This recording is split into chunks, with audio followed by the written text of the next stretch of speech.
ഭിന്നശേഷിക്കാർ വരച്ച ചിത്രങ്ങളുടെ പ്രദർശനം സ്വപ്നചിത്ര ലളിതകലാ അക്കാദമി ആർട്ട് ഗ്യാലറിയിൽ തുടരുന്നു. ഡ്രീം ഓഫ് അസ് എന്ന കൂട്ടായ്മയാണ് ചിത്ര പ്രദർശനം സംഘടിപ്പിക്കുന്നത്. പ്രദർശനം ഫെബ്രുവരി 11-ന് സമാപിക്കും.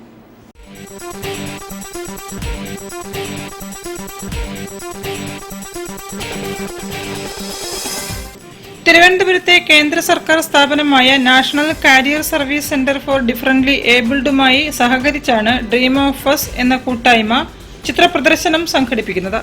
കേരളത്തിലെ 14 ജില്ലകളിലും സഞ്ചരിച്ച് അറിയപ്പെടാത്ത ഭിന്നശേഷിക്കാരായ ചിത്രകാരന്മാരുടെ ചിത്രങ്ങൾ ശേഖരിച്ച് അവ ഫ്രെയിം ചെയ്ത് പ്രദർശനത്തിൽ വയ്ക്കുകയും ഇവ വിറ്റുകിട്ടുന്ന മുഴുവൻ തുകയും ചിത്രകാരന്മാർക്ക് നൽകുകയുമാണ് ഡ്രീം ഓഫ് അസ് ചെയ്യുന്നതെന്ന് സംഘാടകരായ കെ സുഖദേവും സി കെ രേവതിയും അറിയിച്ചു.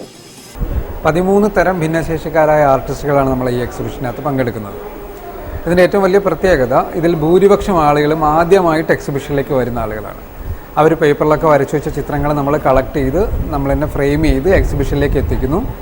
ഇതിനൊരു തുക നിശ്ചയിച്ചിട്ടുണ്ട്. ആവശ്യക്കാർക്ക് അത് സ്വന്തമാക്കാം. ആ തുക നമ്മൾ അതേപോലെ കലാകാരന്മാരെ ഏൽപ്പിക്കുക എന്നുള്ളതാണ്. ഏതെങ്കിലും കാരണവശാൽ നമുക്കിതിൻ്റെ വിൽപ്പനകൾ ഈ പറഞ്ഞ പോലെ ആളുകൾ സ്വന്തമാക്കാൻ വരാത്തൊരവസ്ഥ വരികയാണെങ്കിൽ നമ്മൾ ഈ ഫ്രെയിം ചെയ്ത ചിത്രങ്ങൾ അതേപോലെ കലാകാരന്മാർക്ക് തിരിച്ചു കൊടുക്കും. ഇതാണ് നമ്മളിവിടുത്തെ ആക്ടിവിറ്റി. ഈ ചിത്രങ്ങൾ സ്വന്തമാക്കാൻ തയ്യാറായി വരുന്ന ആളുകൾക്ക് സ്വാഗതം. നമുക്ക് മുഴുവൻ ആളുകൾക്കും ഈ ചിത്രങ്ങൾ അതത് ആളുകൾ സ്വന്തമാക്കിയതിന് ശേഷമായ എമൗണ്ട് തിരിച്ചെത്തിക്കാൻ ആവശ്യമായ കാര്യങ്ങൾ ചെയ്തു കൊടുക്കണം.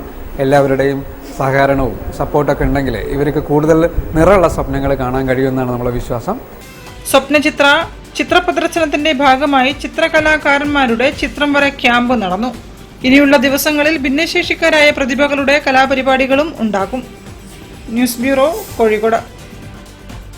കേബിൾ TV ഓപ്പറേറ്റേഴ്സ് അസോസിയേഷൻ സംസ്ഥാന സമ്മേളനത്തിന് മുന്നൊരുക്കങ്ങൾ കോഴിക്കോട്ട് ആരംഭിച്ചു. മാനാഞ്ചിറ അശോക ഹോസ്പിറ്റലിന് മുൻവശം പ്രവർത്തനം തുടങ്ങിയ സംഘാടക സമിതി ഓഫീസ്